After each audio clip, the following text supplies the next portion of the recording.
सदियों पहले जब लोग गांव-शहर नहीं बनाए थे, वे जंगलों, मैदानों और नदियों के पास रहते थे।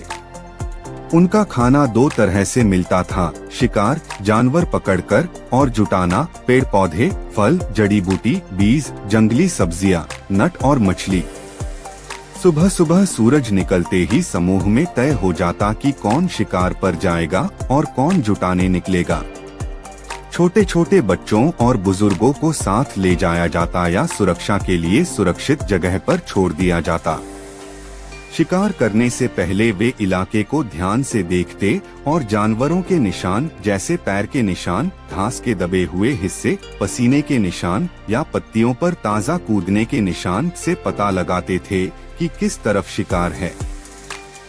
वे आवाज भी सुनते थे।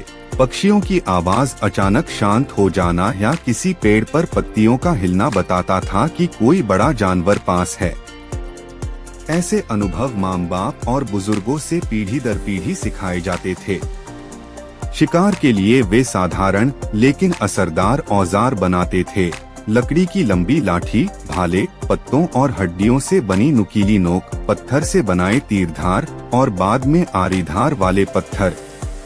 कुछ समुदायों ने पत्थर को तेज करके खंजर जैसा बना लिया था, जिसे हाथ थोपकर काम में लेते थे। धीरे धीरे वे जान गए कि छोटे जानवर को हाथ से पकड़ना अलग होता और बड़े जानवर का शिकार करने के लिए समूह में योजना बनानी पड़ती है। बड़े जंगली जानवरों जैसे हिरन, जंगली सुअर को आमतौर पर कई लोग मिलकर चारों तरफ से घेरते और डराकर खाई या खांचे की ओर ले जाते, जहां उन्हें भाले या जाल से गिराया जाता था। समूह की चालाकी और धैर्य बहुत काम आता था। कुछ लोग जानवर को शांत दिखाकर उसके पास जाते और अचानक हमला करते। कुछ जगहों पर उन्होंने खाई खुद खोदी या झाड़ियों में छुपकर राह पर जाल लगाए होते थे। जब जानवर वहां से गुजरता तो फंस जाता।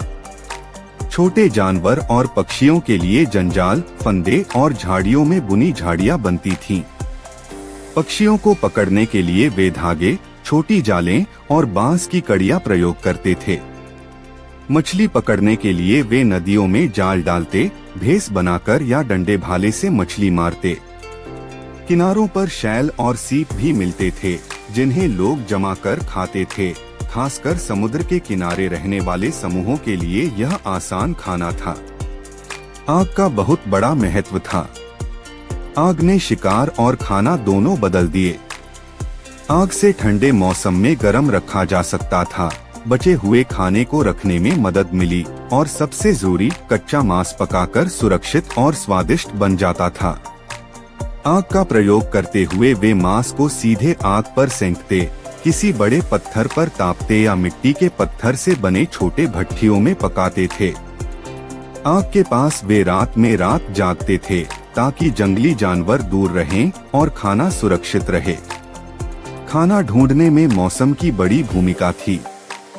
ठंडा मौसम आते ही कुछ जानवर पृथ्वी के अंदर निकलकर चले जाते या दूर चले जाते तो लोगों को मछली, जंगली जड़ें और सूखे बीजों पर निर्भर रहना पड़ता। गर्मियों में फल और सब्जियां बेशुमार मिलती। जंगली सेब, बेर, नट, किशमिश जैसे फल और जंगली आलू, कंद, हरी पत्तेदार सब्जियां उन्हें मिल जाती थीं। इसलिए वे मौसम के अनुसार स्थान बदलते, मेलजोल, प्रवास या छोटे छोटे कैंप बदलते ताकि खाने के स्रोत के पास रहें। कई समुदाय खेत नहीं करते थे, इसलिए बस इसी तरह मौसमी रूप से इधर उधर चलकर जीवन बिताते थे। जुटाने वाले यानी जो फल और जड़ी बूटी खोजते थे, वे धरती की बहुत बारीक समझ रखते थे। वे जानते थे कौन